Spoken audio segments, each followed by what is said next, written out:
Если раздражает стук брелка об пластик при езде по неровностям, подскажу, как это устранить.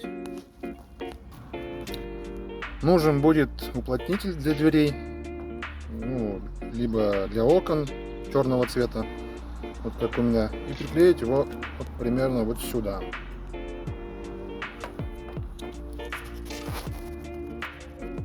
Как я его приклеил, показывать не буду, покажу результат. То есть, вот, допустим, в заведенном виде, и никакого звука.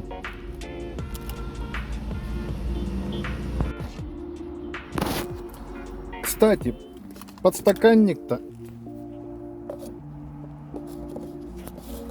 рабочий.